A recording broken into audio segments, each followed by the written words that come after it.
This meeting is being recorded.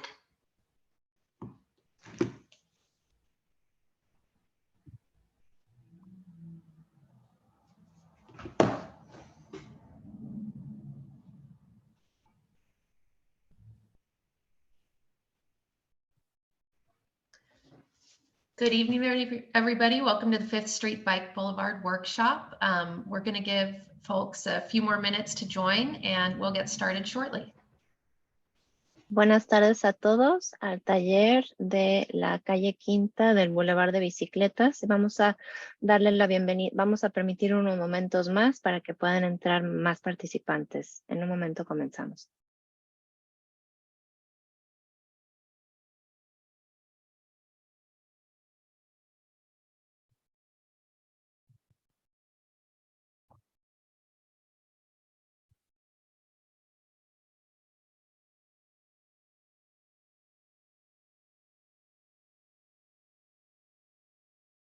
Hey, Jessica, I'm just realizing for me to launch polls, you'll need to promote me to co-host.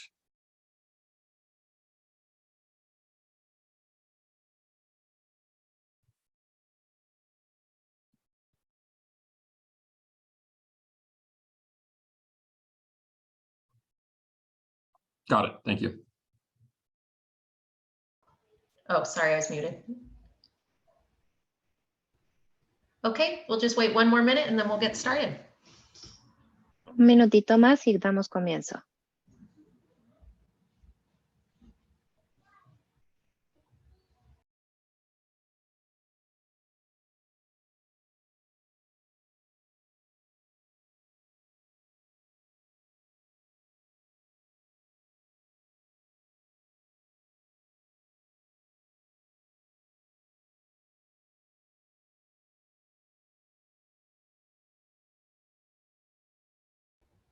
Okay, team, are we ready?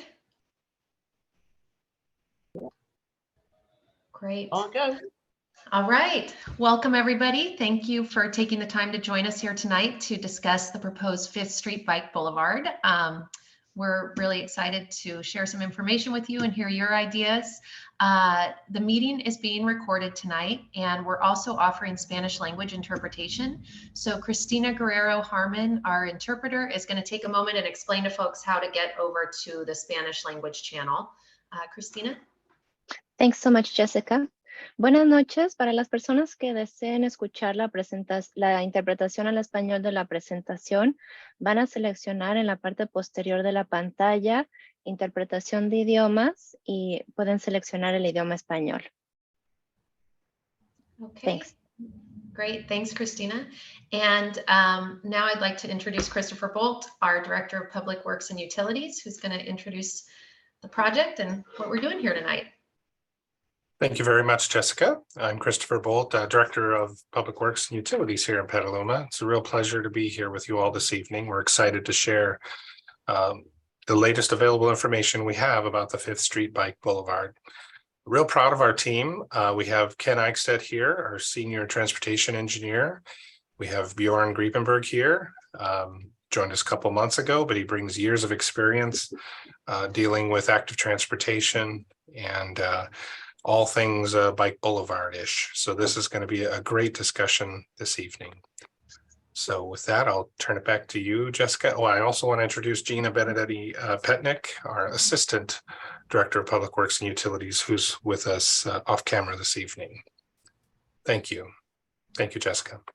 Okay, great. Thanks, Christopher. And I'm Jessica Medina, by the way. I help out in communications for the city. So again, thanks to everybody for taking the time to be here tonight. I know evenings, it can be hard to get away, and we really appreciate you making the time for this. As I said, we're really excited about it, this proposed Fifth Street Bike Boulevard project. And the purpose of the meeting tonight is we're going to give you a brief presentation, sort of sharing some ideas and design options that we have in mind. And really our focus is to hear back from the community tonight and from the people who live in the neighborhood, who travel in the area, and to hear what you think of some of the ideas we're putting forth and some ideas that you have. So we really love this workshop format for that reason. And just want to underscore that nothing is set in stone. We're not presenting a design that we're planning to execute. These are just options, and we can all go back and forth about what we think about them. So with that, I think, Bjorn, I will let you take it away. Oh, and I wanted to mention one more thing. As I said, we're recording the meeting tonight. So if you have questions that we're not able to answer or that require a more in-depth answer, we'll be posting FAQs to the project website, which we'll give the URL later in the presentation. So if you are not getting the information you need tonight, the website will continue to be a resource, and we can continue this dialogue there. All right, thanks. Great. Thank you so much, Jessica. We've got our starting things off here with our meeting overview. We obviously just did the introductions. We do have a couple poll questions lined up shortly to learn a little bit more about who's in the room tonight. I'm going to talk about the project overview, why we chose 5th Street for this proposed project, what a bike boulevard is. Many of you may be wondering. Walk through some of the design options that we are currently looking at and want your feedback on, and then get to the Q&A portion, and also an opportunity for you to give your feedback. So I mentioned we have a couple of poll questions, and I'm going to go ahead and launch these polls. They should pop up on, these poll questions should pop up on your screen. First question asks, what's your relationship with 5th Street? Do you live there, live on 5th? Do you live near 5th? Maybe you don't live on or near it, but you use it regularly.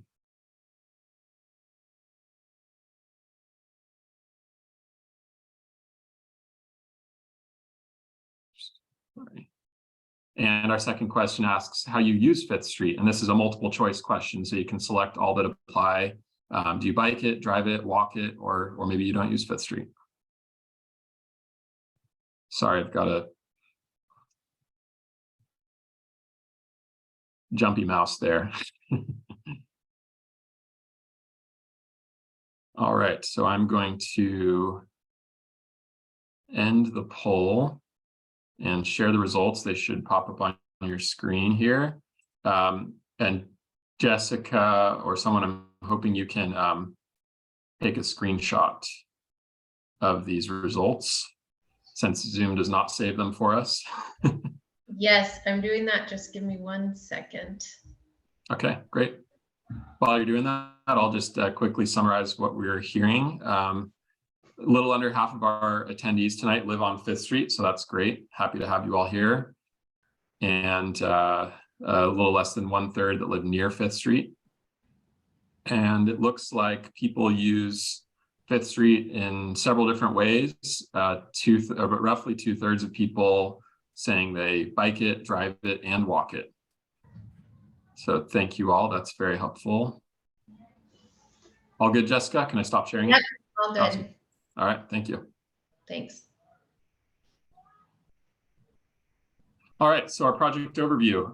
We're going to talk about why we're here, share some background about how and why we chose 5th Street, and talk about what this project aims to achieve.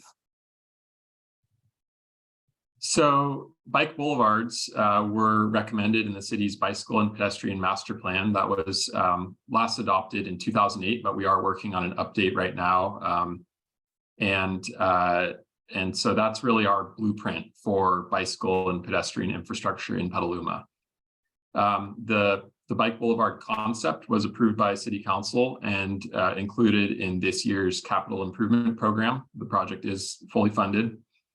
And we're really here tonight to introduce the project to you, explore some design ideas with you, and hear what you think. Some background, 5th Street was identified as a low traffic alternative to Petaluma Boulevard South and 6th Street, really by our city's pedestrian and bicycle advisory committee during the Petaluma Boulevard South road diet process. The block between I Street and Mountain View Avenue was also included in our Slow Streets program, which closed neighborhood streets to through traffic early on in shelter in place to provide places for people to get out and walk and bike and get exercise. And it was one of the most popular, if not the most popular, slow street that we implemented during that program. The Bike Boulevard would also support our city goals of achieving carbon neutrality by 2030 by promoting more transportation options. And it also helps us reach our goals of improving safety on our streets and promoting active transportation. So our project goals are really to reinforce Fifth Street as a safe, slow, quiet neighborhood street that is safe and inviting for people on foot, on bike, on scooter. And we want to use, with this being our first potential bike boulevard in Petaluma, we want to use it as a pilot project to test and evaluate and get your feedback on, and then adjust potentially some of our design elements and develop some good design standards as we roll these out throughout Petaluma on our neighborhood streets. There are many local examples of bike boulevards that we have to that we can learn from, and those are those examples we've looked at closely as we've developed some of our design ideas that you'll hear tonight. The most local example we have is the Humboldt Street Bike Boulevard in Santa Rosa, and there are also many of these in Berkeley and Palo Alto. They are referred to in some cities as neighborhood greenways or neighborhood bike routes, but really the design elements are all the same, regardless of the name. We really liked this description from the Portland Bureau of Transportation. Up there, they call these neighborhood greenways. And they say neighborhood greenways are slow, quiet streets that prioritize people walking, bicycling, and rolling. They are the backbone of the Safe Routes to School network and connectors between neighborhoods, parks, schools, and business districts. So we have another poll question here for you. We are interested to know what you think about the naming. Do you prefer bike boulevards, neighborhood greenway? Maybe you have another idea. We will be able to, through Zoom, we can't solicit text responses, but we will be able to do that through an online survey that we plan to follow up with next week.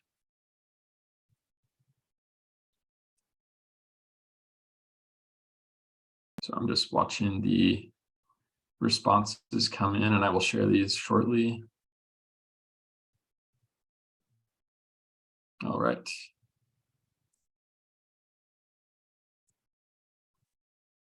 So interestingly, we've got a little over half folks say they actually prefer neighborhood greenway, about a quarter saying bike boulevard, and then another 20% saying they're not, that you are not sure. Thank you. That's really helpful input. Jessica, I'll look for your thumbs up that you've got a screenshot. I got it. Got it. Thank you. Thanks.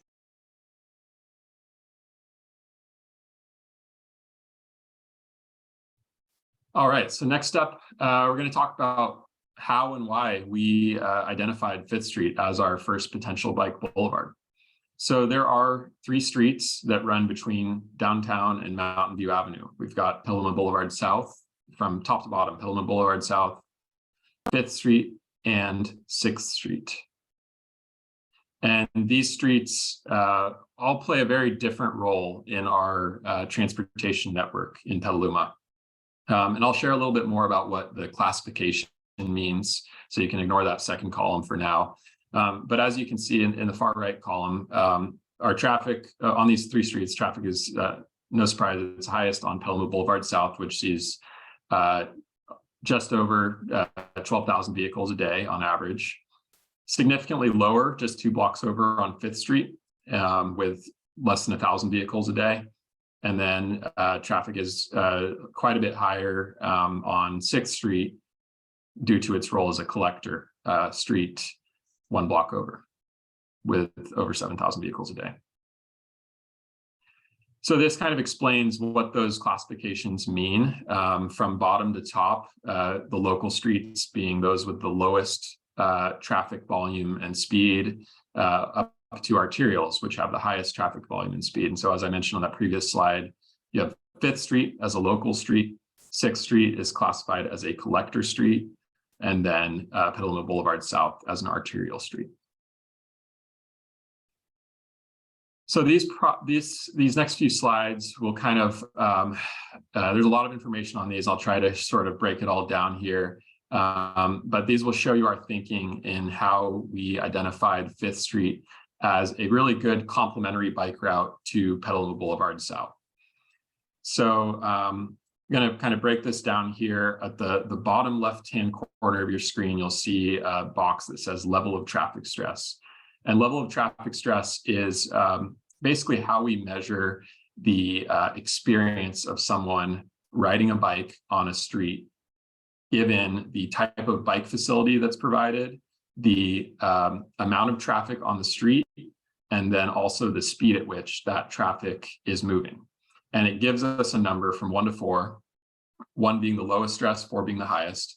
And you can classify, you can basically correlate each of those levels of stress with the type of person who might be willing to ride a bike on that street. So the lowest stress, 1, you would consider comfortable for people of all ages and abilities. The highest stress streets, 4, those are your strong and fearless cyclists. So kind of walk through the types of bike facilities we have, because they do change quite a bit on Petaluma Boulevard South, with some changes in the street width, and then the type of bike facility we were able to provide. So starting at the south end of town from Crystal Lane to Mountain View Avenue, we have buffered bike lanes. So those, as you can see in that top right image, provide a pretty wide buffer area between this person on a bike and vehicle traffic. So those would be considered level of traffic stress 2. Those cater to the what we'll call the interested but concerned base. The majority of people who are biking. And then the next stretch from Mountain View Avenue to H Street, that transitions to a standard bike lane with no painted buffer. So the level of traffic stress ticks up a notch to level of traffic stress 3. What we'll say, those we will call the people who would be comfortable on that stretch enthused and confident. They are pretty hardcore riders. Maybe they're not quite strong and fearless, but pretty comfortable on a bike. Oops. And then at H Street, we transition to a shared lane marking. And this is where if you're on a bike, you're actually expected to share the lane with vehicle traffic. And so that's level of traffic stress 4. That's where you've got the strong and fearless rider. And so what you'll see here is that we view 5th Street as a really good possible complementary route to Petaluma Boulevard South. We know that the most confident cyclists are probably going to stay on Petaluma Boulevard South because they don't mind that exposure to traffic. They're fine taking the lane, and they just want to take the quickest, most direct route to where they're going. But we know that there are many more people who are less comfortable on bikes, or maybe don't bike at all because they're not comfortable being near traffic. And so that's what we're really trying to, those are the people who we are trying to accommodate with this project by giving them a parallel option to Petaluma Boulevard South over on 5th Street, which, if this project moves forward and we're able to do some of the traffic calming and traffic diversion measures that we are looking at, we're confident would function as a level of traffic stress 1 and cater to all ages and abilities. So now I'm just going to walk through some of those design options. I do want to stress that so none of these are final. We haven't done any sort of final design. We really wanted to introduce these concepts and get feedback tonight and through our survey. But these will also all be done in what we call a quick build fashion. So all of these elements would be done using paint, using flexible elements that we can pretty quickly install and adjust and remove if needed. We're not going to be doing anything with concrete. We're not doing anything involving paving or utilities. This is kind of our way of going out, testing things out, seeing how they work, and then having the option to, if we want to make them permanent in the future, we've got a lot of good data and feedback that we're able to collect, so that we're really confident in anything we do moving forward. So first off, one of the most important things about a bike boulevard is you need clear signage to demonstrate to all of the road users that this street, there's something different about this street, that it is one where you should expect to come across people on foot and on bike, and that you should be driving very, very slowly and very cautiously. So these would be, a lot of different signage options out there. In Portland, they actually were able to lower the speed limit on their neighborhood greenways and install that placard you see, neighborhood greenway, below all their speed limit signs. Over in Berkeley, there's a lot of different signage they use, including wayfinding signs. That's what you see in that on the right. And then in Santa Rosa, all of their street signs, they actually changed to show Bike Boulevard branding, highlighting the street as a bike boulevard. There's also lane markings, which serve a similar function. And so these are the two different options that we have. We could use the big Bike Boulevard stencils that you see on the left there. Those are used in Berkeley and in Santa Rosa. Or the standard shared lane marking, which you already see around town in Petaluma.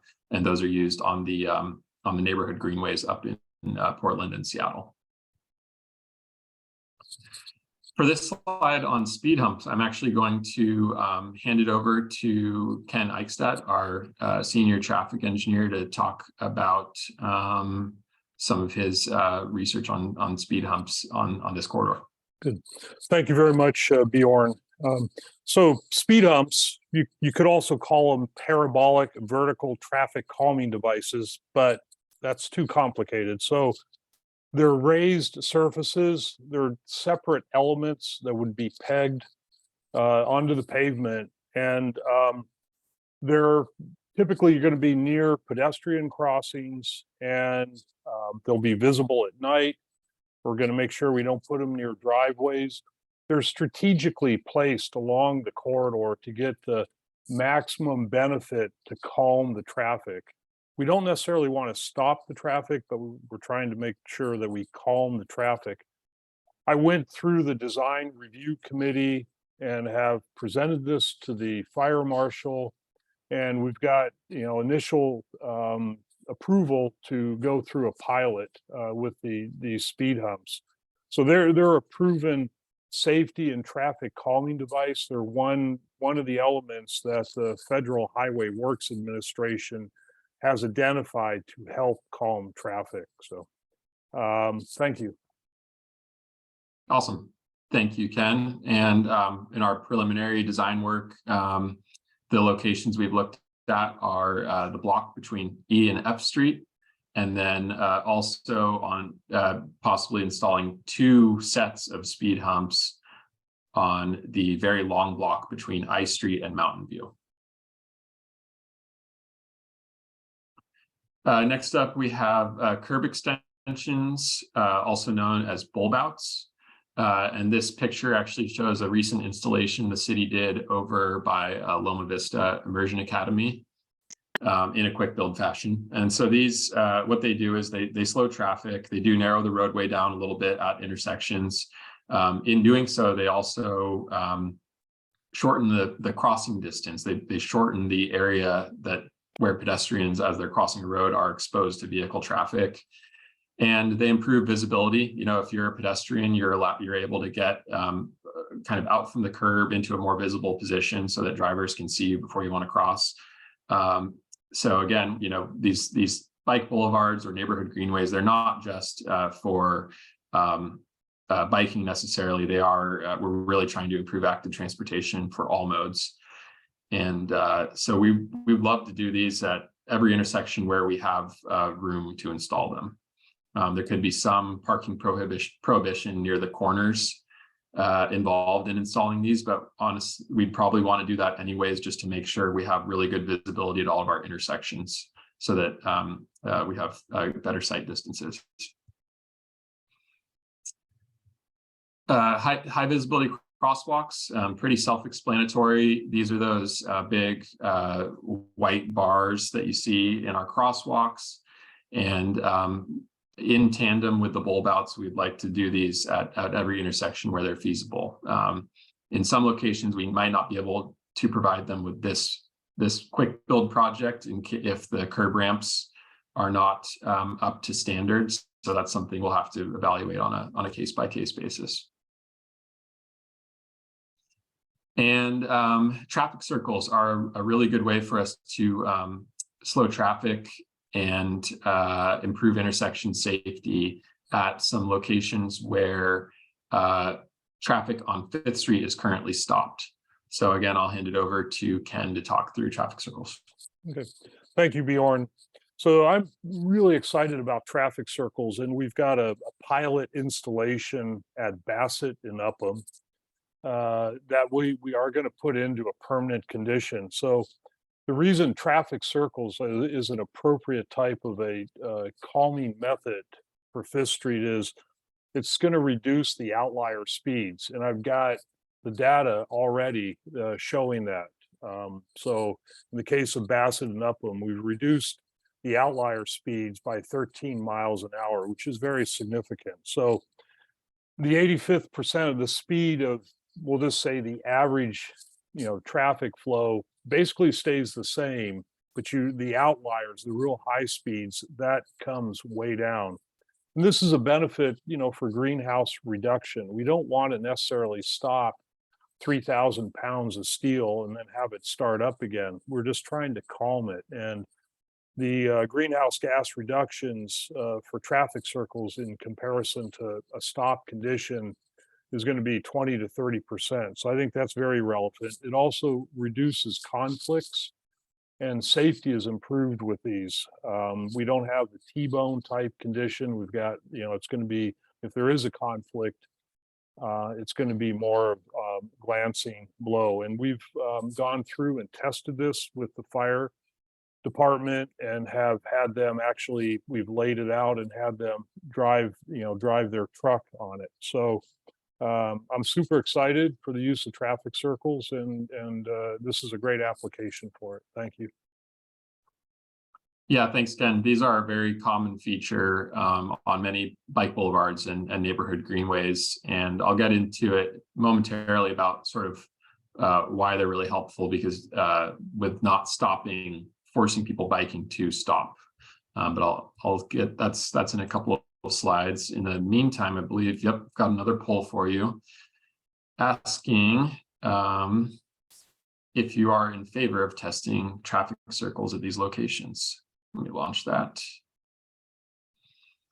While you're responding, I will just, reiterate that all of these elements we're looking at doing would, through this project, would be done in a quick build fashion, allowing us to potentially remove them or adjust them if anything, if we receive negative feedback.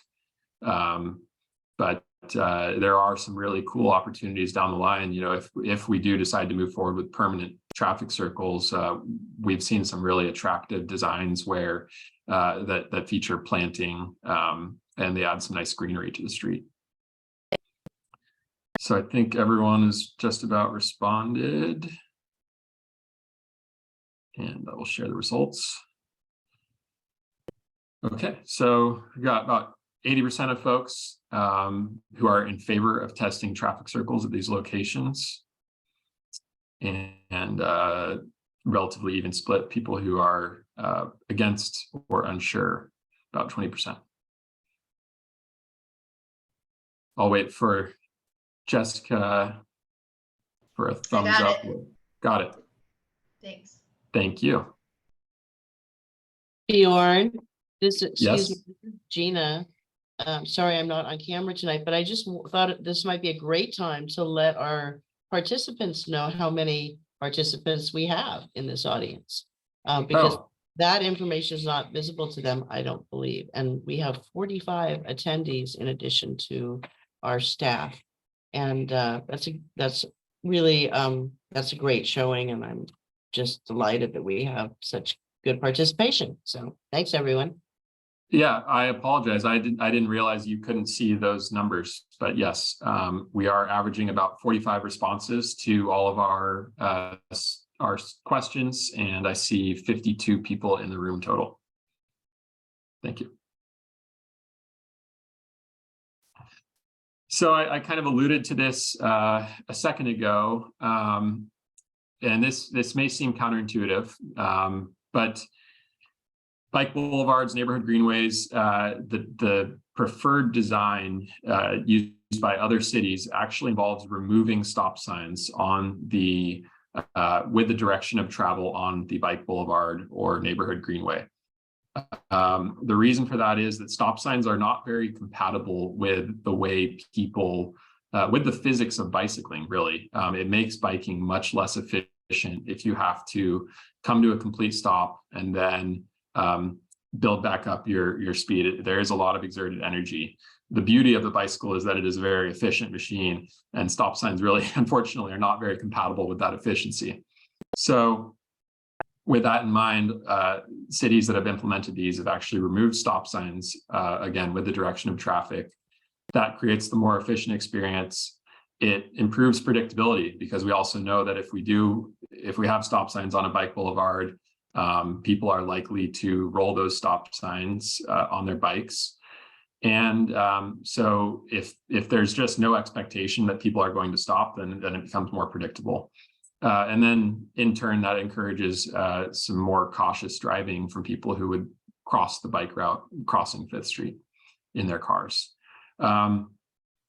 Again, traffic calming, very important. That's our primary goal with this is really to implement traffic calming measures along Fifth Street. So those would apply to bicycle traffic as well. And then just to kind of explain what this image is showing. So this is a photo taken from San Luis Obispo, and this is what you would see if you were on a cross street. So if you were on G Street or F Street, crossing Fifth, you would see potentially a sign calling out the cross street as a bike boulevard. And then you've got a stop sign, and you've also got a warning that cross traffic is not stopping.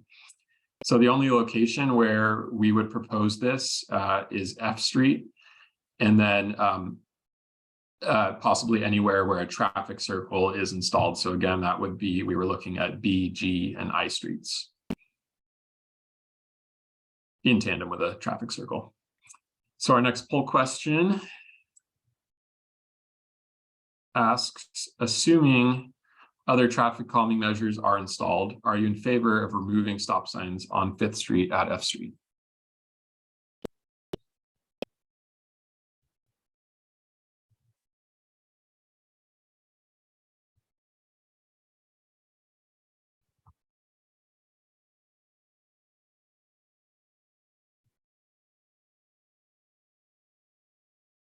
All right.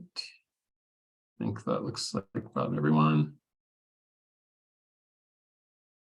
And sharing the results, about 80% again saying yes, 5% no, and 15% unsure. Let me know when you got it, Jessica. I've got it. Awesome, thank you.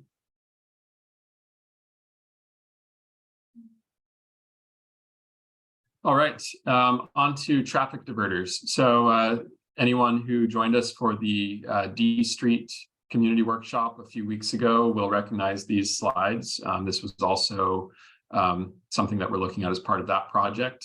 It's actually at the intersection of these two projects.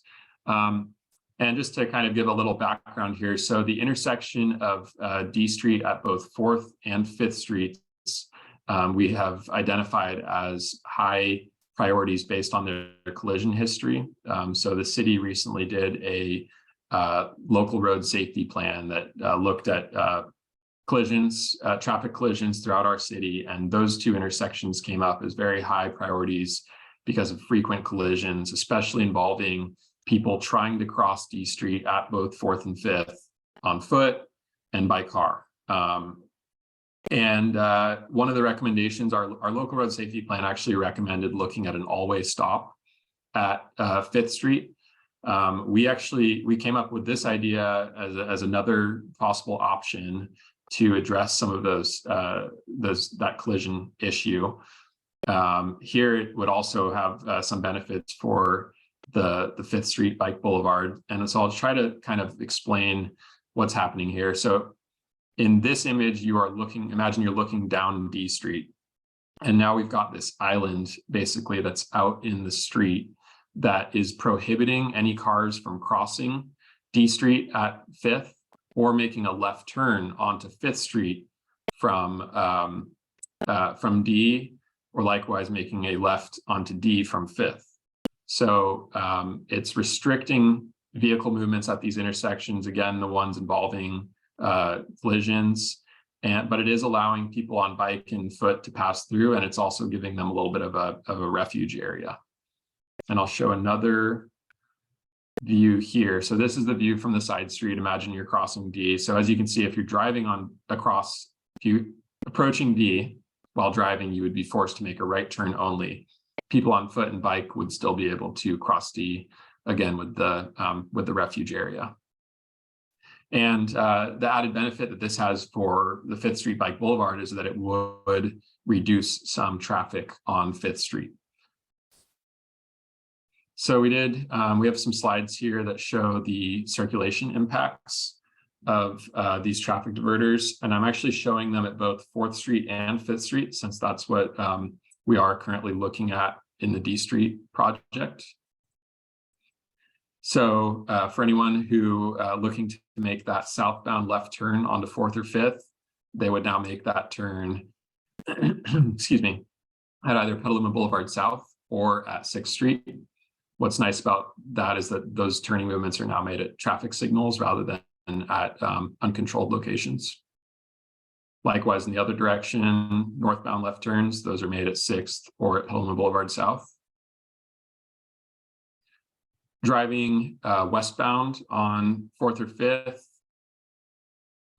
you'd be forced to make a right turn onto D, and then you could continue on your way towards downtown via Petaluma Boulevard South, or you could track back and then use F and 6th to continue that direction. And then I believe this is the last of these. So if you're driving away from downtown, you're forced to make that right onto D Street. And then you could use 6th Street in either direction with C, or you can use F Street and the boulevard. So the good news about these traffic diverters is that we do have a really good street grid in this area, meaning that the trips we're not causing very significant detours or diversions. People are able to kind of adjust their route, and really it's not a huge impact on people's trips.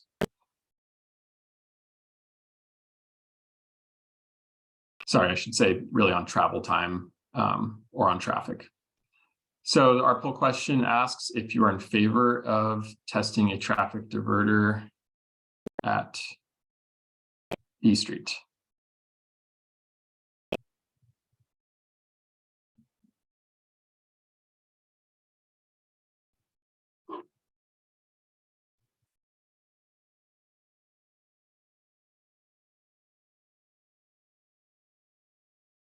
All right. So I will end the poll. And sharing the results. So a little bit more of a mixed bag than we had at our D Street meeting. D Street meeting, we received pretty strong support for the traffic diverters. Here we still have pretty high support with about 64% saying yes, test it out, 23% no, and 14% unsure.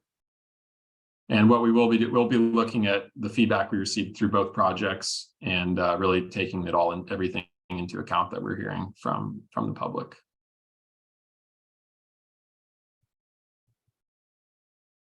All right. So our next steps, this is our first community workshop. We will be posting an online survey to the project webpage early next week, and that will be up for a few weeks. We'll go to the Pedestrian and Bicycle Advisory Committee at their January 4th meeting to share our survey results and a proposed design with the committee.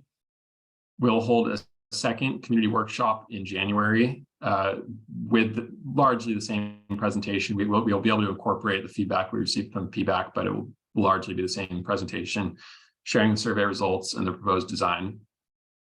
And then we hope to move forward with the installation in February or March of 2023. And then we have 2023, 2024 to evaluate and collect feedback, adjust if needed, all of these different design elements.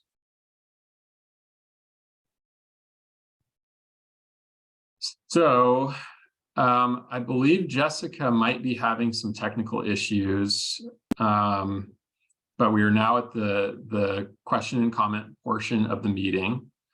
So you can go ahead now and raise your virtual hand. You should see an option to raise your hand at the bottom of your screen. And if you're joining by phone, you can press *9 to do the same. We will call on participants to, a window will show up saying that you can unmute yourself, and then you will begin to, you'll be able to begin speaking. And we ask that you be respectful. Any threats of violence or obscenity are grounds for removal from this meeting. And we also ask that you try to be somewhat brief with your questions and comments so that we can get through all of these in a timely fashion. If you hear something said that maybe someone addressed something that you were already thinking of, consider lowering your hand, and we'll try to get through everyone. Like I said, we will also have an online survey available that will get through, ask questions about a lot of these specific design elements and ask you for your feedback. I'll highlight the URL at the bottom of the page, cityofpetaluma.org/5th Street Bike Boulevard. And that's where you can sign up for updates, learn more about the project. We'll be posting this, this presentation, a recording, and of course the survey to that page. So with that, I'm going to stop sharing my screen.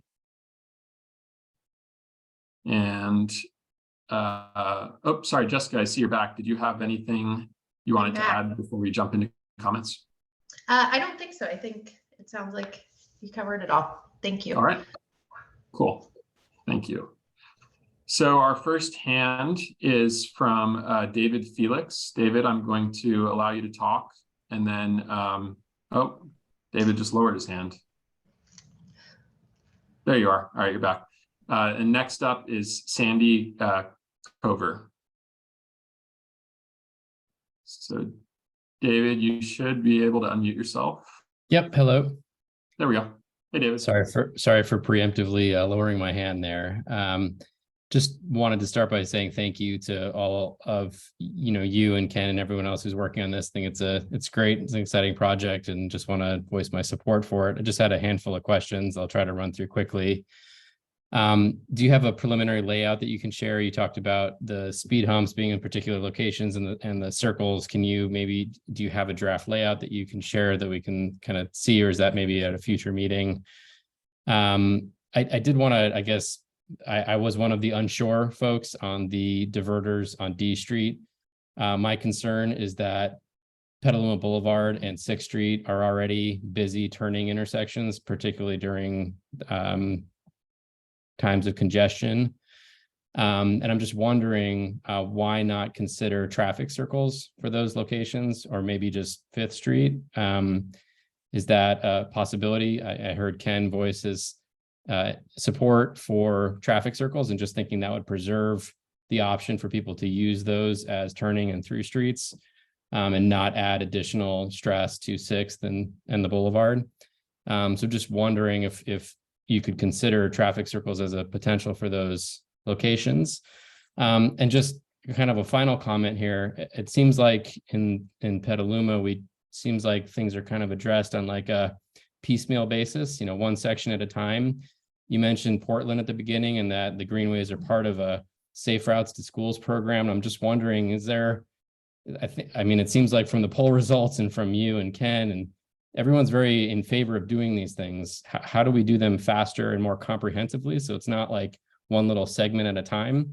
it's actually really thinking about how do kids get to school safely and make sure that, we're at number one on that list of the boulevard that you showed, to make sure that it's all age, appropriate and safe.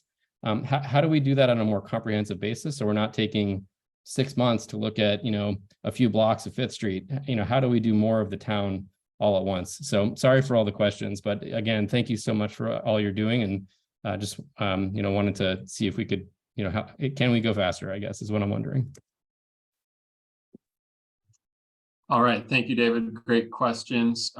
Your first question was about a draft layout. Yes, we will share that as soon as one is available. We wanted to get through this meeting and get everyone's feedback on these design elements before putting any plans down and sharing them with the public. So I expect we will have a draft layout to present at those January meetings I just alluded to.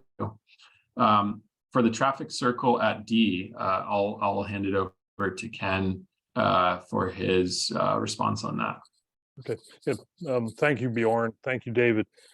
The traffic circle at D would be a challenge because of the volume of traffic that we've got on D. It's an arterial, and it's to get all the truck traffic, the geometry would be a challenge on it. Not that we can't look at it, but it's unlikely to be a place where we would feel comfortable in doing that. It's I think primarily a geometry issue, but it's something we will consider. I do want to mention that as part of the the HSIP program that we went through in safety, that through a Caltrans grant, that area, we definitely have some safety concerns, and the diverters are a way of minimizing the crashes that are very significant at the 5th and D intersection. So Thank you, Ken. And then the last question David asked was about the network build out, and that's exactly, we are trying to become more nimble with our project delivery using these quick build projects. That's what you heard from us on, if anyone who attended D Street, we're very much following the same template where we want to do a quick build project with signage, striping, and these flexible elements, and get that process and these designs really dialed in, and that will improve our efficiency and ability to deliver more of these projects throughout the community. So next up is Sandy Cover, followed by Eris Weaver. Sandy, you should be able to unmute yourself. Hi, thank you so much for what you've accomplished so far. I think you've done a great job. And I just have two comments. One is I have gone on Humboldt Street up in Santa Rosa. People might like to see it because it's a similar idea. Some of your pictures were from there. They don't have any bulb outs on that street, and I think they kind of are unattractive looking. I'm hoping maybe you can avoid those and put just maybe red paint there so that there's more visibility near the corner, but not have the bulb outs and the stanchions that stick up, because it makes it look less he's not very attractive for the neighborhood. And they don't have them either there or in San Francisco on their bike boulevards. Just today I was in Palo Alto and I saw a street for bikes that had the circles, and they were beautiful. They were planted, and it really added to the sort of feeling of a nice bike boulevard. So that I really like the idea when you said you were going to do some circles on Fifth Street. So my only real concern was keeping as little color paint, stanchions and things as possible to keep our neighborhood feel on Fifth Street. And maybe one of the things I really didn't like seeing were the bulb outs. So that's well, thank you very much. And that's it. All right. Thank you very much for your feedback, Sandy. Thanks. Next up is Eris Weaver, followed by Joe Johnston. Eris, you should be able to unmute yourself. Right, thank you. Eris Weaver, I'm the Executive Director of the Sonoma County Bicycle Coalition. First, I just always want to thank you all and express my appreciation for how you in Petaluma are being a pioneer within the county in terms of doing these quick build projects, as no one else is doing them. I know a previous caller remarked about, okay, this still feels kind of slow, despite the fact that it's called a quick build. And I know that there's a tension between wanting to get things done fast, but also wanting to have community input, because getting more community input slows things down. So I realize that that's a struggle that you all have to balance with. Love the traffic circles. I love the traffic circles and roundabouts so much that whenever I'm riding past somewhere that has one, I ride around it an extra time or two just for fun. So I am very pleased to see more of those being used in more places in the county. Ken and I have had endless conversations about our differing opinions about sharrows. One of my questions or desires or sort of peeves around sharrows is that too frequently I've seen them located where they're painted on the street right in the door zone. And because cyclists will see the sharrow and think that, well, that's where I'm supposed to ride, is in that kind of line, and it puts you right where you're right up next to the cars. So I think they're, if they're going to be used, having them in the center of the lane is a better spot for them. I have a question about the speed humps. As another caller said, I frequently ride on Humboldt Street, so I'm familiar with the speed tables that they have there. And just looking at your photo, I couldn't really tell how the height of those speed humps are compared to those speed tables. And the photo also looked like there might be gaps in between the bumps, like the humps aren't continuous across the whole street, so you would be able to ride through them while cars had to bump over them. So I just want to confirm if what I thought I saw is accurate. And I think that is it for me. Thank you. Thank you for doing this. Great, thank you, Eris. I'm going to pass the speed hump question off to Ken. Yeah, thank you, Eris. Yeah, the speed humps that we're looking at they're gapped, so you can ride through. But if there's a fire truck that needs to get through, they have the width there that they can straddle them when they go down the middle of the lane. Examples of these are found at Fort Baker, through the Presidio, and they're very effective. I've been through there both on a bicycle and on a vehicle, and I found them to work very well. There's also markings that go with it to help, again, calm the traffic. Thank you. Thank you, Ken. Thanks again, Eris. Next up, we have Joe Johnston, followed by Pete Gang. Joe, you should be able to unmute yourself. Hi, yes. So my concern here is vehicle traffic. I live at 6th and B, and not a day goes by where I see either someone completely ignoring the stop sign like it's just a suggestion, and frequently bicycle riders go through without slowing down or stopping at all. And I've witnessed several near misses, both between vehicles and pedestrians and vehicles and bike riders. And I worry a little bit about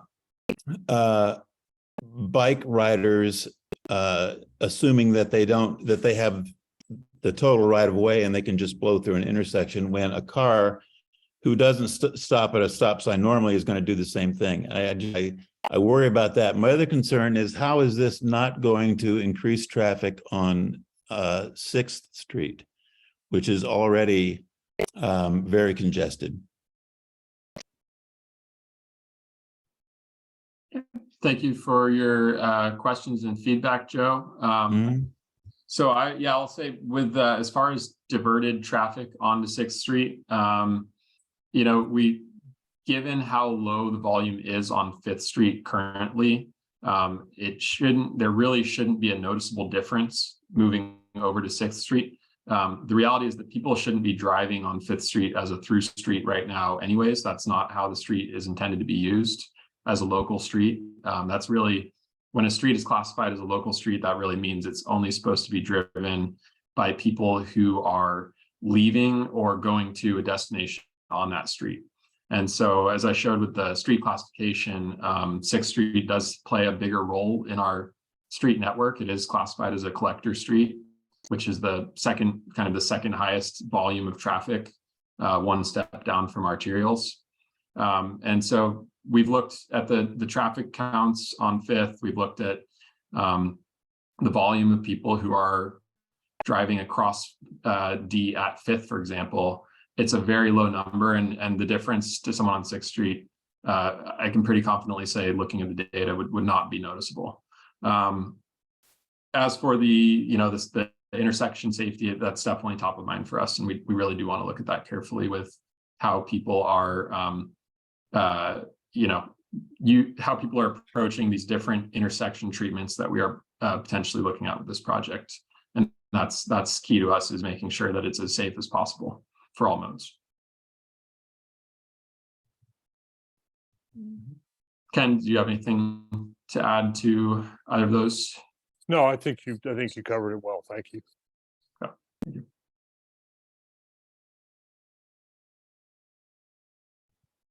Thank you, Joe. Our next question is from Pete Gang. Pete, you should be able to unmute yourself. Thank you, Bjorn. I have a couple of comments that I will try to get through really quickly. First, I am so grateful for all of you for this work on this wonderful project. If anything, I would suggest that we go even a little bit farther. A couple of points of clarification.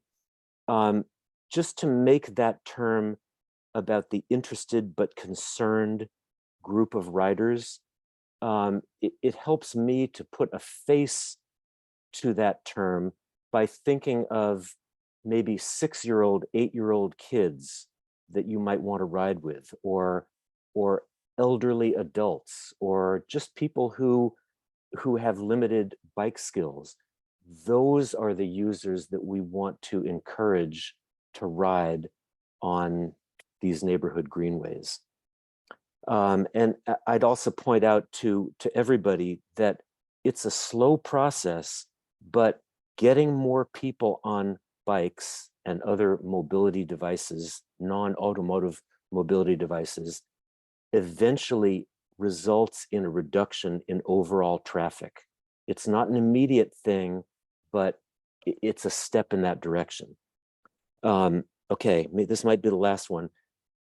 I think the question that we want to be asking in design is, how do we signal to drivers through the design of the street itself that they are visitors on a bike route, that there's something different about the street, and to do that without resorting to speed limit signs and the usual traffic control devices like paint and speed humps and bulb outs. And there are a lot of maybe more subtle design elements, design strategies that I think we need to bring into play. Finally, consider advisory lanes, striped lanes, or changes in pavement that require two-way traffic to slow down and yield to oncoming drivers, and chicanes. In Eucalyptus Avenue in Novato, there is a great example of a very simple chicane, just a little bump out, which forces traffic to depart from a straight line. It would be worth piloting. Thank you. Great. Thank you, Pete, for your feedback. We'll take a close look at the advisory lanes and chicanes, and feel free to send any other ideas you have via email. All right, next up is Catherine. Catherine, you should be able to unmute yourself. Hi, thank you. I just want to echo what everybody else has said and just express my gratitude to all of you for this work and for including all of us in this conversation. I live on 5th Street on the long block between I and Mountain View. I'm really proud to live in a town that has become such a pioneer in the green movement. I voted for us to call this the Greenway, and I would really like to see us make this an actual greenway and add some greenery. So I understand that the first improvements will be temporary, but as we look to more permanent designs, I'd like to see them planted. I'd like to see some street trees. I'd like to see the traffic circles with greenery on them, just to support what our city is trying to be about and to support sustainability, and to sort of, telegraph that through the way that the Greenway looks. Great. Thank you very much, Catherine. Next up is Mike D, followed by Dana Irvin. Hello, thank you for your time. My name is Mike. I mostly am a bicycle commuter.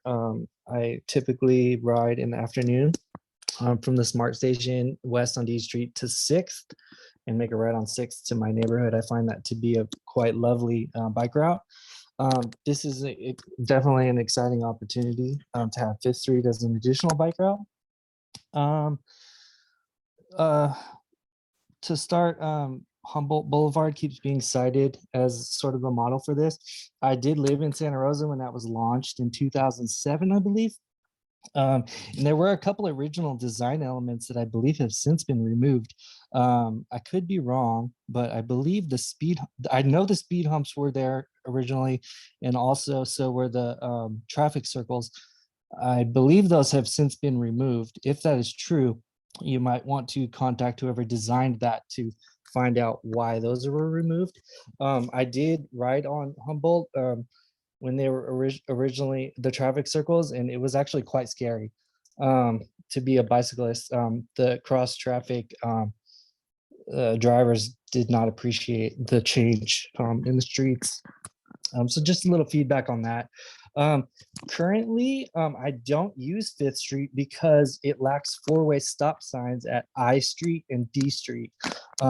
It's almost impossible to cross those streets right now, currently on a bike, which is why I use 6th Street. And 6th Street actually goes all the way through to Howard up into my neighborhood.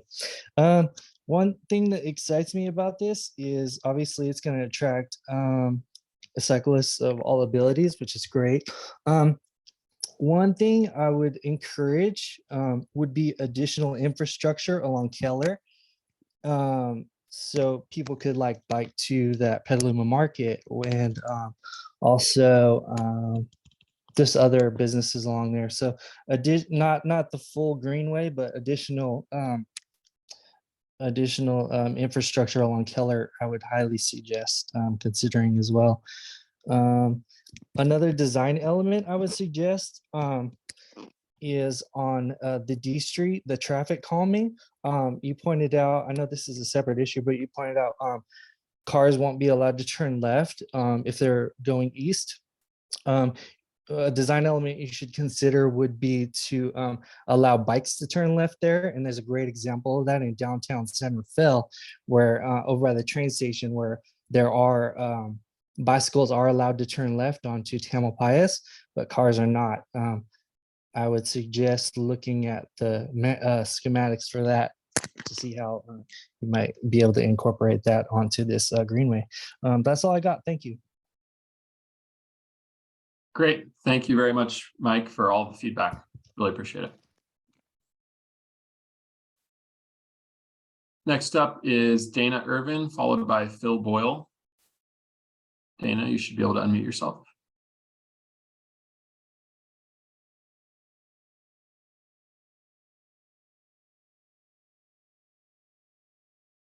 Dana, I see that you unmuted yourself, but I'm not hearing you. May have an issue with your. Can you hear me now? There we go. Yep, now I got you. As a Fifth Street resident, thank you for hearing our input. That's kind. I'm a regular commuter, and I go from Fifth Street and I access the Lynch Creek Trail to go across town. So I'm curious exactly how far down the Fifth Street Bike Boulevard would go. Right now, you can take Fifth Street up until, I want to say it's G Street, and that portion of Fifth Street has recently been slurried, and that's pretty decent. Once you get past that, the quality of Fifth Street deteriorates, and I don't know if there's any plans to perhaps slurry or maybe repave Fifth Street over to, well, Washington. So to access Lynch Creek Trail, it's a little bit of a maze to get there. So I'm just curious exactly how far down the bicycle boulevard would go on Fifth Street. And I'm concerned about the bulb outs that you were referring to, specifically at I Street and Mountain View. If you've got people going on Fifth Street at I Street and they're trying to get over to D Street, if you put a bulb out there, it looks like it would restrict traffic to one car. You wouldn't have one person being able to make a left-hand turn, and you wouldn't have one person being able to make a right-hand turn at the same time. I have noticed the striping that's taken place across town at Rainier and most recently on Petaluma Boulevard South. And I haven't heard anything on tonight's discussion about any kind of striping that might take place on Fifth Street. And I don't know if you can comment on that now, or if that's something that might be done at a later meeting. And I'm curious whether or not any of the striping or any of the other measures might restrict parking on Fifth Street. But again, thanks for at least listening to us and taking our comments into consideration.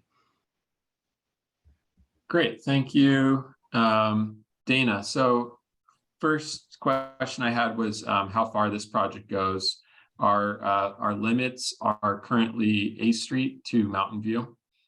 So there are a few opportunities to kind of start jogging over towards Lynch Creek Trail prior to A Street, I suppose, or even just Western is right there too. So making that right on the Western. And I know Ken Eichstadt, you were involved in the discussion with PBAC on identifying the project limits. Anything to add on the length of the project? No, definitely Mountain View to A Street, because that gets you into downtown. The connectivity to Lynch Creek Trail, I'm glad that that's being brought up, because it is something that we want to move forward with.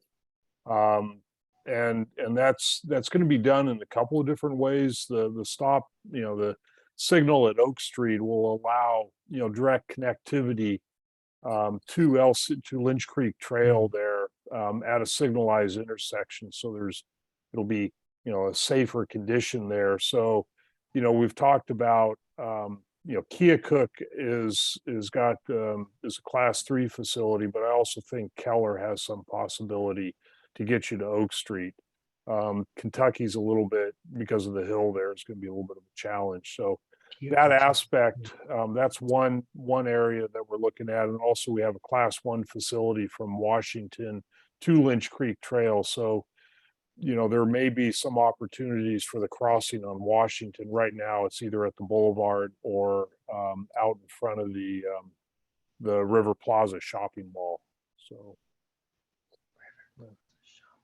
And then the question about striping on Fifth Street, Dana, I want to make sure I understood your question. So we wouldn't be doing any sort of with the bike boulevard design. There's no designated bike lane per se. It's a shared street. Were you asking if we were planning on doing bike lanes? Is that kind of what you were getting at? Specifically in regards to parking on Fifth Street. Oh, okay, yeah. Quite a few people don't have adequate parking in their driveways to park their vehicles in their driveways.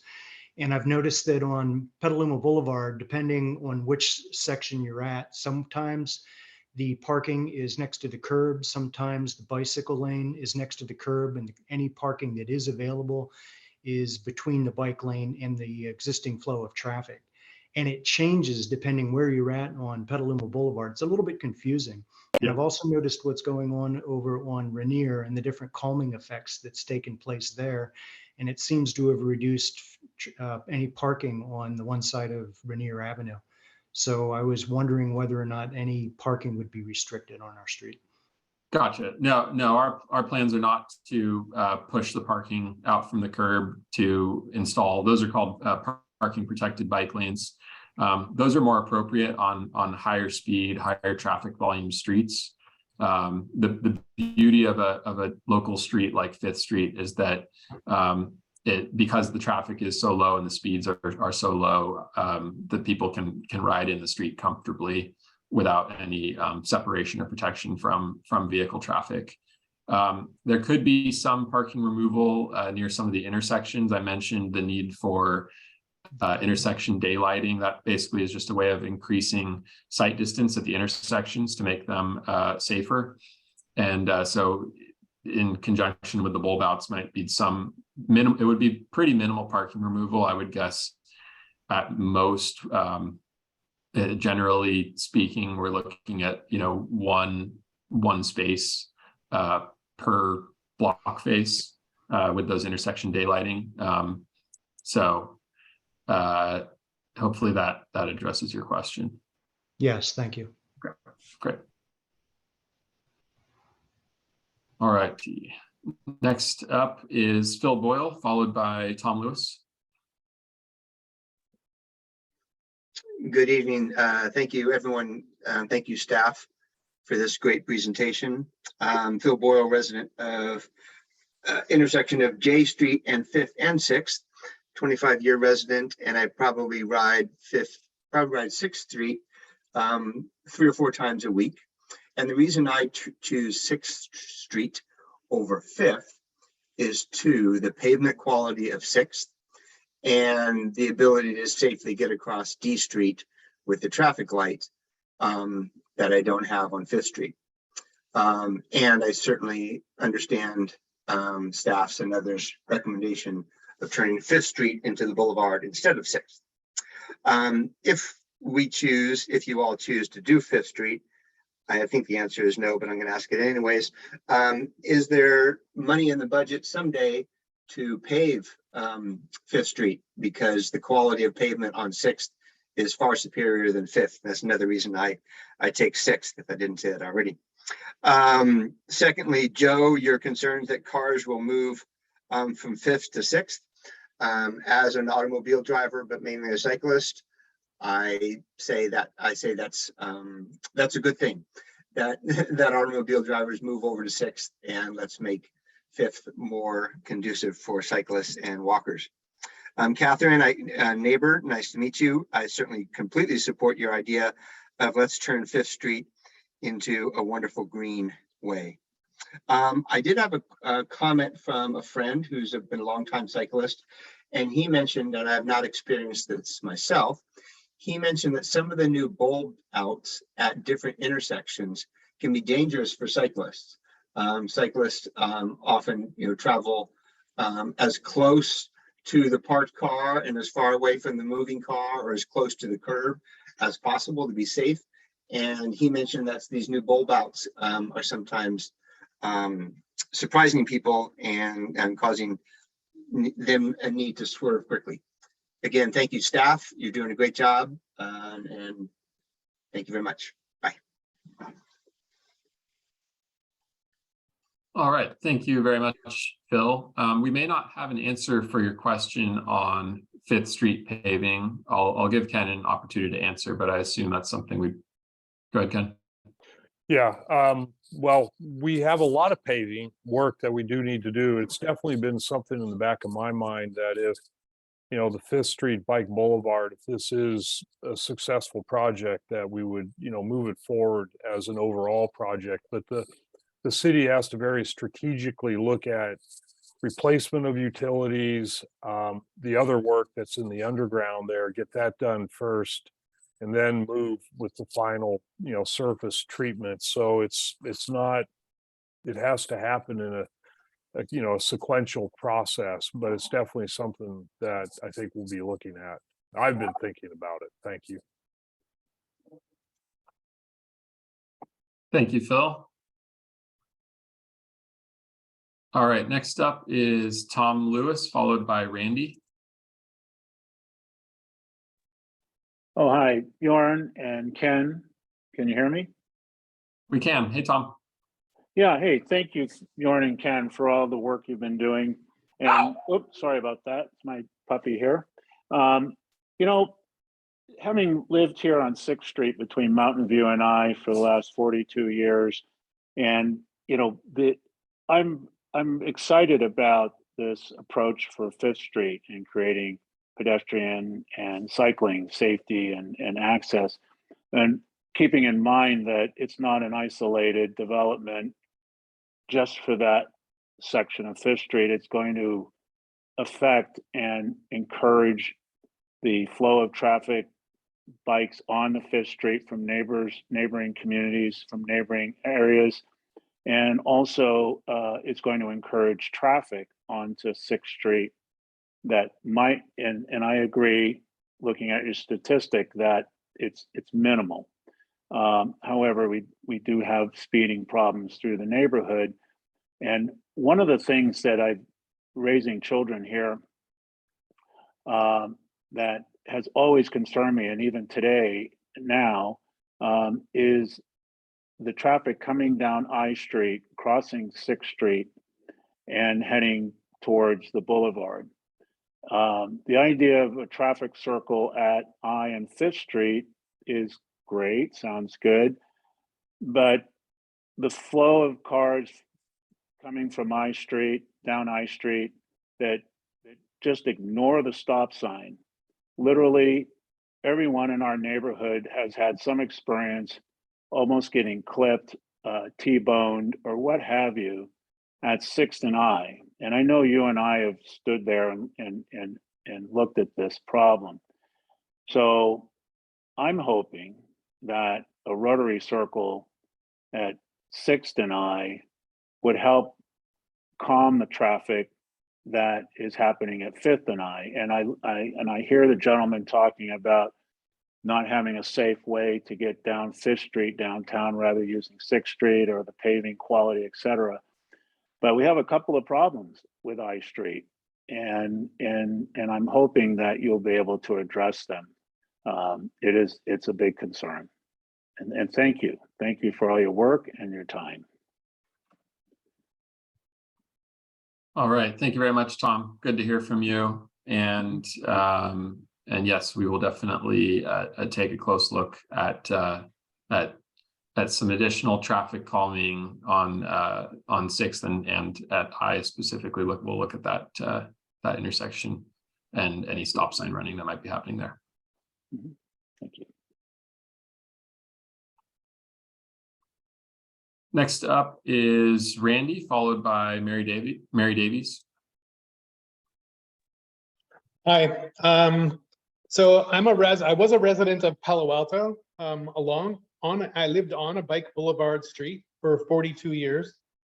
And I want to say that it was a wonderful experience. And, you know, people that are living on 5th Street that are worried about this, I don't think you should worry. It was a great experience for our kids and for us. Second point is a little more negative. I'm concerned about bulb outs.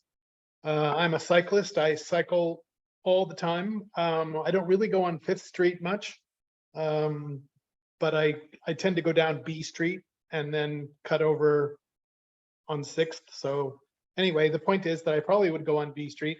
I go on 5th Street. The bulb outs force bicycles and cars together. So where there was, and this is something that somebody else said a minute ago, a little less explicitly, but you're riding along on the side that in what you appear to be is a bike lane next to the cars, and suddenly with a bulb out, you are forced into the line of traffic. And when people are slowed down for a stop sign, you're going faster than them. And suddenly now you're riding around a car or mixed in with cars, because there's only enough room for one vehicle at a time to do something. The other thing about bulb outs, which I always thought was really weird, is that when you're turning right, you're supposed to be in the right lane. You're supposed to obstruct the bike lane and move into the right side of the roadway so that you can turn right, blocking cars, bicycles, for example. But with a bulb out, you can't do that. So it's kind of a weird thing. And they did this along the new bike boulevards in Palo Alto, and it caused several accidents and I think a death of a child. So that wasn't in my neighborhood. It was like 8 blocks over, on a very heavily traveled street with bicycles and cars and kids going to school every day. It was along 2 schools, and I think there were some child deaths, if I remember right. The third thing is it's a pet peeve of mine, is with speed humps. So if the desired traffic speed and marked speed of a street is even 15 miles an hour, you should be able to drive over the speed hump at the desired speed. I'm not saying posted speed, but I'm saying desired speed. But there are many speed humps that you have to literally crawl to a stop to go over. That's a weird setup. Why don't you just put a stop sign there? And a lot of them are physically damaging to suspensions and things. So the exact details of the speed humps is really important for people, that are driving. Cars, bicycles don't care. And the bicycles, the ones that the speed humps that are cut out for bicycles to go through, that's where people will put their tires. That's where a car driver will line up his tire with it so that he doesn't have to go over the speed hump.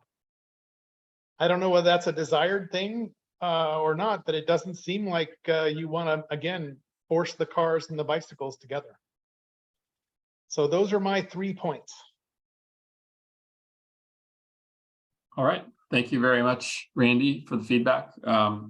One thing I'll just say about the speed hump spacing is that the spacing we were looking at would actually only accommodate a fire apparatus, fire truck to clear without hitting the bumps. A standard passenger vehicle would, even if they lined up with one of the slots, they'd still be going over the bump with their other wheel.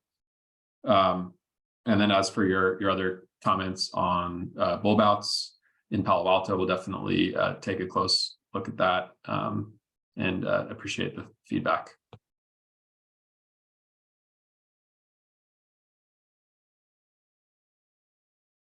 Next up is Mary Davies, followed by Dory.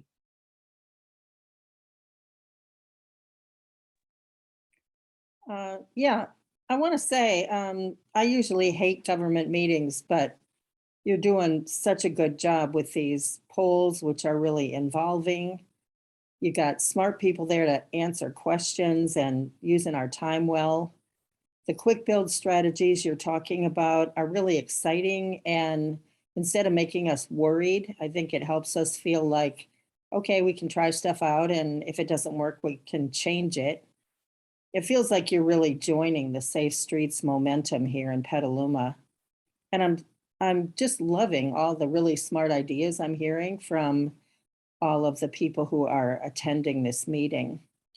I have a specific question about signage. I live on Mountain View, and I'm curious how people are going to know about getting from Petaluma Boulevard South and A Street perhaps to 5th Street. I'm also concerned about the green boxes in particular that have been painted where Petaluma Boulevard South and Mountain View meet. Once again today, I heard even from a very strong and regular cyclist who has no idea what a green box is for. I don't think we've let our drivers know. And if you're coming to the end of Mountain View and wanting to take a left on Petaluma Boulevard South, if you were a Seattle cyclist, as I once was, you would know to move left from the bike lane into the bike box to make your left turn. If you did that here, you would probably be run over by people who are turning right on red. So just kind of wondering how you see that all working out. Thank you. Thank you very much, Mary. So as for the signage, we're definitely planning on installing wayfinding, guiding people to and from the bike boulevard at both ends and along the route. And then the left turn, that's a really good point. We'll take a close look at that bike box, how people are using it. There may be some education needed for the public on how to use the bike boxes. But we could also look at there are some other options, ways to make left turns at Mountain View. One idea that comes to mind is a two-stage left turn where you would basically cross the intersection in two signal phases. So if you had a green on Petaluma Boulevard South, you would cross the intersection at Mountain View, and then you would basically wait for a green signal to send you across onto Mountain View. And those are very popular at signalized intersections like this one. So that's really good feedback and definitely something we need to look at.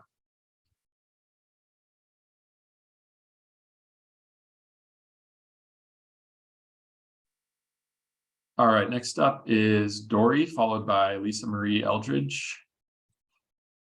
Dory, you should be able to unmute yourself. Hi, yes. Can you hear me? Yep. Okay.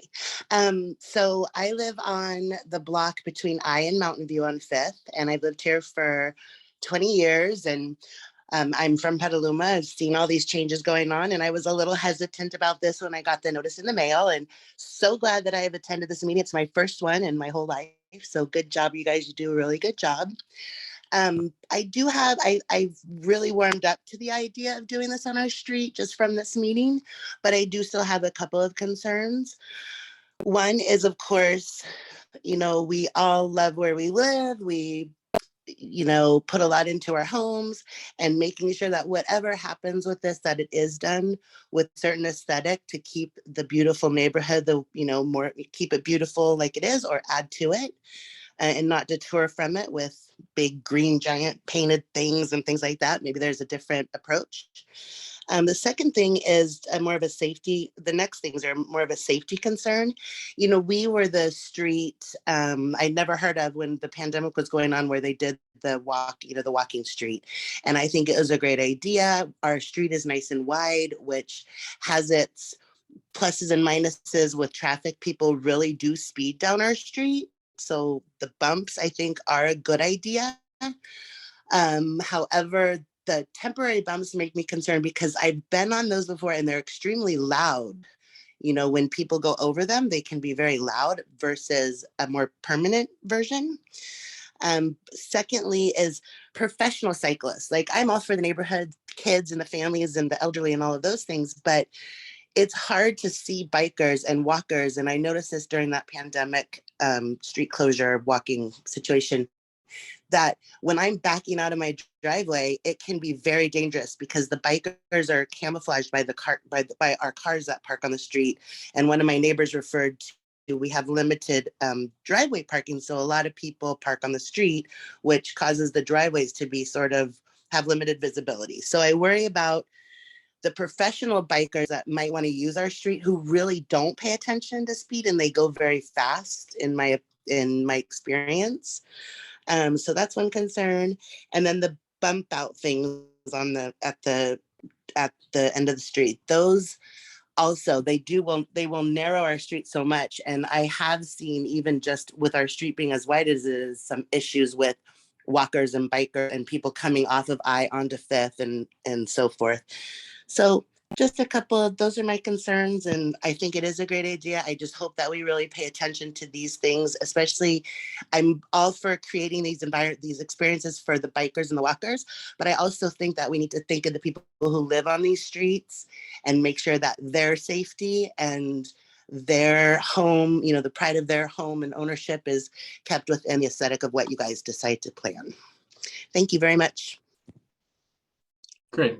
Thank you so much, Dory. And yeah, to reiterate something I've mentioned a couple of times, we do really want to involve the residents of Fifth Street and get your feedback both before this project is implemented and after the project, so that we can make the needed adjustments moving forward. And that's the beauty of these types of quick build projects, that nothing is final or set in stone, you know, at least initially, because we're testing everything out with things that we can kind of move around a little bit.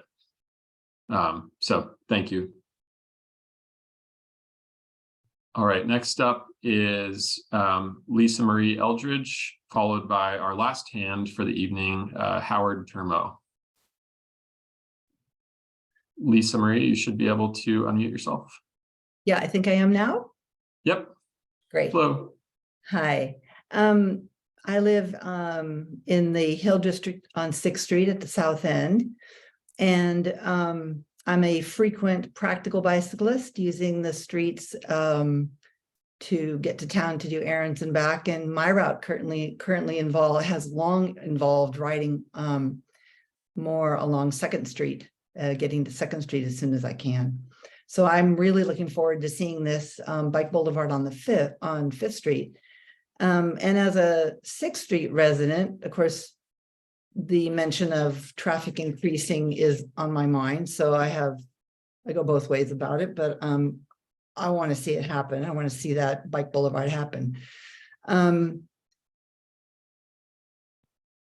want to say that I think that the bulb outs are going to protect pedestrians, and that I see that as I hear the concern about how that can affect bicyclists, but I really also see how that protects pedestrians. And I just want to support, I think, overall, that the bulb out ideas. I wonder if also you would clarify the speed humps. My understanding is that the kind of humps that you're going to be using are much wider, and they don't create that jarring effect, or the need to really almost come to a stop, or even the excessive noise that the smaller, higher ones can create. I guess getting back to the potential for increasing traffic on 6th Street, I do hear you saying that the amount of traffic on 5th is nominal, and that it isn't expected to really affect 5th Street, but we do already have a lot of traffic. 7,000 cars a day is a lot to go past your house and pulling in and out of your driveway and so forth. I wonder if there's a way to include in the signage directing people to the bike boulevard, also indicating that this is not a thoroughfare, that the thoroughfare really primarily is the boulevard. But I don't know if maybe our designation as a collector street would prohibit that kind of signage. If there's anything, maybe also, I would also think that I like the idea of the greenway signs, but maybe they're not terribly as directive as a bike boulevard, what that says, and that the greenway sign should probably include some kind of a bike icon, so that's clear what that is. I have a lot of thoughts, but thank you for taking my comments. Great. Thank you, Lisa Marie, for all your feedback. I'm realizing that Dory also kind of asked about the speed humps and what we could expect what drivers could expect driving over those. Ken, do you have more to share on the nature of these speed humps? Yeah, I mean, it's, good points. What Dory said, is there going to be sound? Is this going to increase sound to the, nearby residents? And I think it's a very valid concern. My experience, when the ones that I've used, you're basically, if you're doing 20 miles an hour, you don't really slow down. Again, we're trying to calm traffic, not stop it, not have it deaccelerate and then have to accelerate. The idea is if you do a steady speed, you can go over this. It's not going to damage your car. The noises, we definitely want to look at the noise. They have to be installed correctly, but if they're installed solidly to the surface, there should not be an issue. We definitely want to, be aware of that. So I think, that's a very, very much a valid comment that we would, have in our mind. So thank you. Yeah. Yeah, I think I've heard these speed humps also referred to as speed cushions. They're not quite as jarring as speed bumps that some people might be more accustomed to. To Lisa Maria's point, not something where you need to slam on your brakes before you clear it. You just need to be going a reasonable speed. Is that fair to say? Okay. Our last hand for the night is Howard Termo. And if anyone else has any comments, it'd be a good time to raise your hand now. Otherwise, we'll head to our wrap-up slide. Howard, you should be able to unmute yourself. First of all, I want to thank you all for making this opportunity available. And I've learned a lot tonight. So many thoughtful people talking about things that have never even occurred to me. I live on 5th Street, and I guess one thing I wondered about is that with that D Street diverter, this is about as old-fashioned as you get it. I mean, everybody's got GPS, but I just think about people coming to visit people and what a pain it is to say, well, you can't go right on, D, so you're going to have to go. I'm sure GPS will pick it up where folks will be making a right-hand turn and then a left and then a left and then a left. But anyway, I wondered if something it would probably be not very aesthetically pleasing, but even like a flashing light at high volume times that just gets that D Street flow to slow down a little bit and give folks crossing more of a chance to cross safely. And then I think the last thing I wanted to say is that during the height of the pandemic, when the streets were closed, at I to Mountain View, that was just an oasis. It felt like it brought the community together so beautifully to see people walking alongside people biking in a really safe environment. But I have to say that had I taken my grandson, for example, along for a ride over there, I would never have considered taking him on 5th Street. I'm between F and G, with the condition of the road. I mean, there's been so much patchwork for folks needing to, fix their laterals to the sewer and then pave it themselves. It's just a patchwork quilt of uneven paving. And I know that even a teen on our street took a header right over his handlebars because of the condition of the street. So I have to say that I was feeling a little bit petty, thinking, when you pave 5th Street, is it going to be that higher grade, smooth paving like on 6th Street, or is it going to be that rough thing that's gone, on I or whatever it was maybe G or something like that. And now the idea that it's not going to be paved is shocking to me, to consider this as a thoroughfare for bikes and for people to walk. I just envisioned that's a done deal, and it's going to be a smooth thoroughfare for bikers and walkers, a very pleasant experience. So I guess that's my comment on that, if moving ahead quickly on this means not paving it, I really wonder about,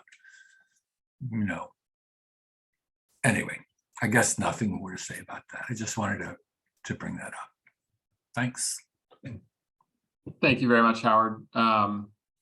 And I'm not sure if this is what you're implying, but the one thing I do just want to mention is that with this is a relatively low budget item, and so it's not that this project is not happening in lieu of a paving project. It's not, we wouldn't be able to take the funding for this project and roll it into a paving project for the type of paving pavement reconstruction I think that's needed on 5th Street. Not sure again if that's what you were insinuating, but definitely understand the concerns and something we will take a really close look at. Ken, anything else to add on paving? No, I mean, Howard's point is very well taken. You can certainly email me. My email is easy to find. I can give you a lot of good background information. I just want to say that, you know, the paving projects that we're doing, we're getting the biggest bang for the buck. So we're doing Petaluma Boulevard South, you know, Sonoma Mountain Parkway, Maria. And I'm really excited to say North McDowell is moving forward. The contract's been signed and that work is going to be happening North McDowell from Sunrise Parkway to Old Redwood Highway. So we're doing a lot of really good work on our roads, but we have almost 60% of our roads are in poor condition. You know, and we've got deferred maintenance of about $170 million. So we're digging our way out of this. It's just not going to happen as fast as I would like, or people I talk to would like, but we are doing it. Feel free to reach out and give you, you know, more information on it, Howard. Thank you. Thank you, Ken. We do have 2 more hands that popped up. Suzanne Clark, followed by Tom Lewis. Suzanne, you should be able to unmute yourself. Yes, thank you. I want to thank you for all you've done here too.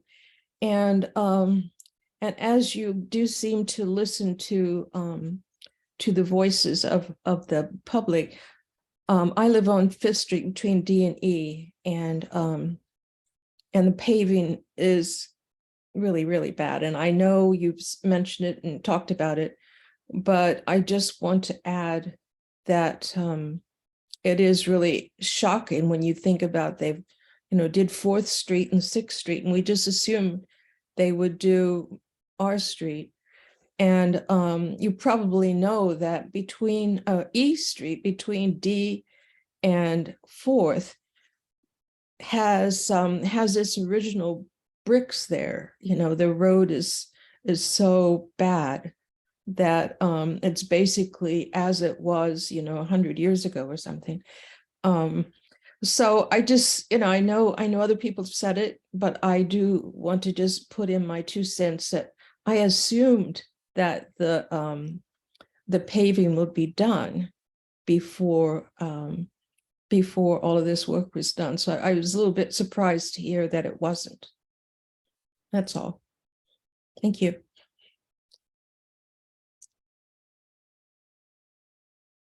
There's my looking for my unmute button. Thank you, Suzanne. Definitely understand your concerns and we hear you. All right, back Tom. I think looks like Tom's hand is up again. Tom, will allow you to talk. Are you there? Yes. Hi. Okay, there you go. I guess we're piling on the road condition here at the end, and I know it's not in your budget, Matt, but just a note, Ken, I'm out walking my dog, and I was at 5th and I, and also at 6th and I. And so when down the road, long-term, past the mock-ups, you may want to consider how the storm drains going down I Street, rather, intersecting with 6th and 5th, and increasing pedestrian traffic. You're going to need to put some waffle curbs in there, because you can only cross the intersection one person at a time without stepping into a big hole where the storm drains are. And it's a long time coming, but I don't want to pile on, but that's a note to be taken. And thanks again, you guys. Really great evening. Thank you, Tom. Yeah, I know, Ken, I'll let you respond. No, we definitely, that's an aspect for, a safe path of travel in trying to remove those hazards. And, we love Petaluma because it's an old city, 1858, it's quaint, but this is one of the hazards. Is we have a lot of infrastructure and layout that, if we just went back to horses and walking, we might be a little bit better off, and we're kind of in this transition. So I will say, and Bjorn's directly involved with Project D Street and things that we can do there to have a safe path of travel, and minimizing those hazards or eliminating them ideally. And we definitely, that's something that's very important. We're well aware of it. So thank you, Tom. Okay, so we've got one more hand from Dory, and I think we'll call this the last hand of the night. Wrap things up here. I've got one final slide with my contact info and the project webpage. But let's hear from Dory first, and then Dory, let's see. Dory, you should be able to unmute yourself. Hi, I just want to make sure I said that final piece about the bikers and the walkers that get camouflaged between the car and the street when you're pulling out of your driveway. So to your point, somewhere along the way, Bjorn, you said putting the bike lane kind of in the middle of the road is a really good idea versus the sides of the road. That was it. Thank you. Got it. Thank you. Yeah, thanks for following up, Dory. Yeah, really with these streets, people on bikes are expected to be out in the middle of the road, more or less, not really right adjacent to the parked cars or adjacent to the curb. They should be out in the street in a very visible location. That's how these are supposed to function. So I will share my screen one last time and we'll wrap things up here. So again, our project webpage is there, cityofpetaluma.org/5th Street Bike Boulevard, with street and boulevard shortened. And at that page, you can learn more about the project. Like I mentioned, we will be posting this meeting recording, the presentation materials, and we'll also be posting the online survey asking for your feedback on this project. And we've also got an email subscription sign-up form. And so anyone who's entered their info there,